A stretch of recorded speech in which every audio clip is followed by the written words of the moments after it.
ప్రేమ మీద ప్రేమతోటి ఇక్కడికి వచ్చారు. వచ్చి ఎంత ఓపికతోటి కూర్చొని ఆయన విని ఆయన మన మధ్యలో ఇంత టైం గడిపినందుకు ఆయనకి మీ అందరి పక్షాన ఈ యొక్క కాలనీ పక్షాన హృదయపూర్వక ధన్యవాదాలు తెలియపరుస్తూ కొద్ది మాటలు మాట్లాడి ఆ వికలాంగులకు ఇంకా చిన్నగా దుప్పట్లు ఇట్లాంటివి ఉన్నాయి, అవి వారికి వారి చేతి గుండా అందించాల్సిందిగా ప్రేమపూర్వకంగా వారిని ఆహ్వానిస్తున్నాను.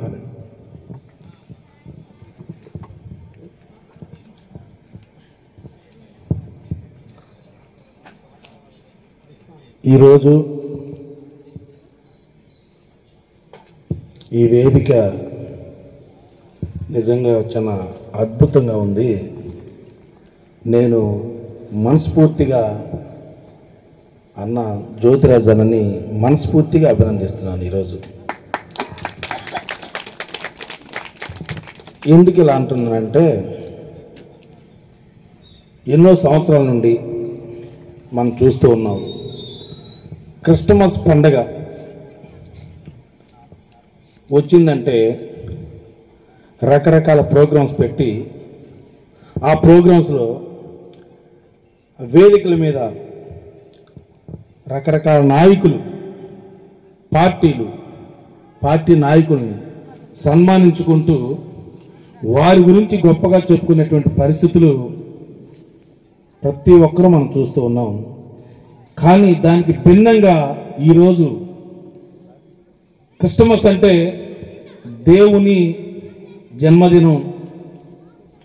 అలాంటి జన్మదినాన్ని దేవుణ్ణి మహిమపరుస్తూ ఘనపరుస్తూ ఈరోజు రాజకీయ నాయకులకి, ఏ పార్టీ నాయకులకైనా సరే అవకాశం లేకుండా ఇంతమంది సేవకులను ఇక్కడ కూర్చోబెట్టి ఇంతమంది ముందు మంచి వాక్యాన్ని అందించడానికి సహకరించినటువంటి, కృషి చేసినటువంటి జ్యోతిరాజ్ అన్నని మనస్ఫూర్తిగా నేను అభినందిస్తున్నాను. ఇక 2 మాటలు నేను చెప్పి ముగిస్తాను.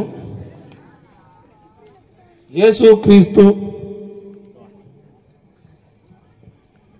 క్రీస్తుకి పూర్వం, క్రీస్తుకు శకం.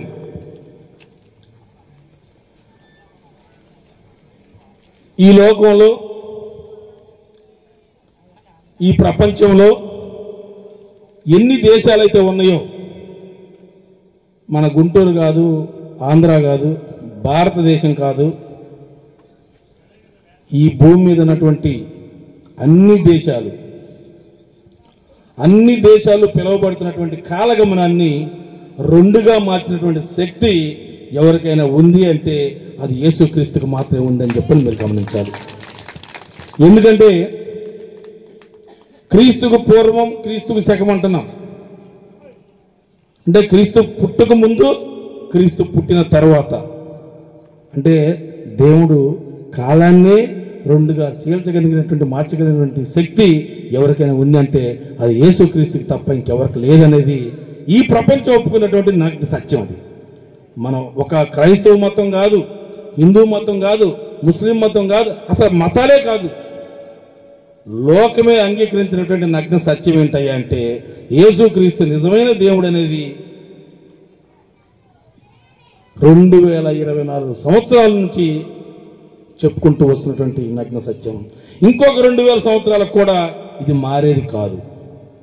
అంటే క్రీస్తుకు పూర్వం ఈ లోకం ఉంది, ఈ భూమి ఉంది, ఈ ఆకాశం కూడా ఉంది, మనుషులు ఉన్నారు, దేశాలు ఉన్నాయి కదా.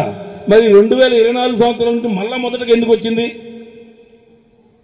2024 సంవత్సరాలకు ముందు కూడా సంవత్సరాలు ఉన్నాయి, కాలం ఉంది. దాన్ని గమనించి 2024 సంవత్సరాలు అంటే యేసుక్రీస్తు పుట్టిన దగ్గర నుంచే కాలగమనాన్ని మళ్ళీ మార్చి ముందుకు తీసుకురావడం జరిగింది. అది మనం అందరం అంగీకరించాల్సినటువంటి నగ్న సత్యం అని మీరు గమనించాలి. రెండోది, ఈ లోకంలో ప్రతి మనిషికి జనన దినం, మరణ దినం 2 ఉంటాయి. ఈ లోకంలో ఉన్న పుట్టిన ప్రతి వ్యక్తికి జనన దినం, మరణ దినం 2 దినాలు ఉంటాయి. కానీ 3వ దినం అనేది, పునరుద్ధాన దినం అనేది ఒక యేసుక్రీస్తుకు మాత్రమే ఉంది తప్ప ఇంకెవరికి లేదని మీరు గుర్తుంచుకోవాలి. పోతే ఈ లోకానికి ఇప్పటివరకు సేవకులు పెద్దలు అందరూ చెప్పారు. మత్తయి సువార్త 1వ అధ్యాయం 20-21 వచనాలు చదవవలసిందిగా కోరుచున్నాను.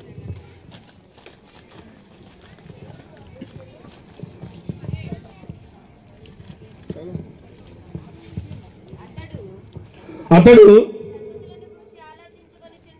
సంగతులను గూర్చి ఆలోచించుకొనుచుండగా అండి ఇదిగో ప్రభుదూత స్వప్నమందు అతనికి ప్రత్యక్షమై దావీదు కుమారుడైన యోసేపు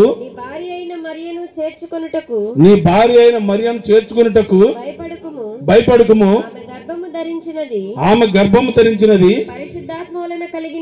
పరిశుద్ధాత్మ వలన కలిగినది ఆమె ఒక కుమారుని కనును తన ప్రజలను వారి పాపముల నుండి ఆయన రక్షించును గనుక ఆయనకు యేసు అని పేరు పెట్టుదు అనెను. చూడండి మిత్రులారా, ఆయన ఎలా జన్మించాడు? పరిశుద్ధాత్మ వలన జన్మించాడు. పాపం వలన కాదు, పరిశుద్ధాత్మ వలన జన్మించాడు. కన్యక అయినటువంటి మరియ గర్భాన పరిశుద్ధాత్మ వలన జన్మించాడు. ఎందుకు జన్మించాడు? మన పాపములను కడుగు వేయటానికి. గతంలో మీరు చూస్తే బలి అర్పణలు ఉండేవి. అంటే యేసుక్రీస్తు పుట్టక ముందు బలి అర్పణలు ఉండేవి. పాపం చేసి ఒక గొర్రెనో ఒక జంతువుని ఏదైనా వధిస్తే ఆ పాపం కడిగివేయబడిద్దని చెప్పని ఒక నమ్మకం. అందుకనే బలి అర్పణలు ఆ రోజుల్లో ఉండేవి. ఇప్పుడు యేసుక్రీస్తు రక్తము చెందనిదే మన పాప ప్రక్షాళన జరగదని చెప్పని మన పాపముల కొరకు ఈ లోకానికి బలి అవుటకు యేసుక్రీస్తు ఈ లోకానికి ఒక గొర్రెపిల్లలాగా, అంటే లోక పాపములను మోసుకొని పో గొర్రెపిల్ల అని చెప్పని బైబిల్లో రాయబడింది. మన పాపములను కడిగేయటానికి ఆయన రక్తాన్ని ఇక్కడ చిందించినదే. మన పాప ప్రక్షాళన జరగదు, పాప క్షమాపణ లేదు కాబట్టి ఈ లోకానికి ఆయన బలి అవుటకు బల్యార్పణ చేయడానికి వచ్చాడు. లూకా 2:11 వచనం చదవగలరా? దావీదు పట్టణమునందు నేడు రక్షకుడు మీ కొరకు పుట్టి ఉన్నాడు, ఈయనే ప్రభు అయిన క్రీస్తు. అంటే రక్షకుడు ఎవరికి రక్షకుడు? నాకు నీకు కాదండి, ఈ లోకానికే రక్షకుడు. ఆయన రక్షించడానికే ఈ లోకానికి వచ్చాడు. ఈ లోకానికే రక్షకుడైన, అది గమనించాలి. కాబట్టి మిత్రులారా, ఇంకొక 2 మాటలు చెప్పి నేను ముగిస్తాను. ఆయన పరిశుద్ధాత్మ వలన జన్మించాడు కాబట్టి ఆయన ఎలాంటి అద్భుతం అంటే ఆయన జననం, ఆయన మరణం 2 అద్భుతాలే. మీరు గమనించినట్లయితే ఆయన సిలువేసినప్పుడు ఒక దొంగ వచ్చి ఒక బల్లెంతో పొడుస్తాడు. పొడిచినప్పుడు ఆయన బల్లెంతో పాటు రక్తము నీరు చిందినప్పుడు ఆ పొడిచినటువంటి దొంగ గుడ్డి అతను, ఒక కన్ను కనిపించదు. పొడిచినటువంటి దొంగకి అంధుడు, ఒక కన్ను కనిపించదు. ఆ రక్తము ఆ నీరు ఆయన కంట్లో పట్టడం వల్ల ఆయనకి చూపు వచ్చింది. ఆయన రక్తం అంత పవిత్రమైనటువంటి రక్తం కాబట్టి ఈ లోకానికి ఆయన రక్తం చెందినదే, మన పాప క్షమాపణ లేదని చెప్పని ఈ లోకానికి ఆయన బలి అవుటకు బలి అర్పణ చేయటం జరిగింది. మిత్రులారా, మనం అందరం, దేవుడు ఇంకో మాట చెప్పాడు, 2 అంగీలున్న వారికి 2 అంగీలున్నవారు ఒక అంగీని దానం చేయండి, 2 పూట్ల భోజనం ఉన్నవారు 1 పూట లేని వారికి ఇవ్వండి అని చెప్పని చెప్తారు. ఈరోజు నాకు అది కనిపిస్తూ ఉంది. ఎందుకంటే జ్యోతిరాజ్ అన్న ఈరోజు ఆయన ఇంత మంచి కార్యక్రమం వికలాంగులకి, అదేవిధంగా ముసలి వాళ్ళకి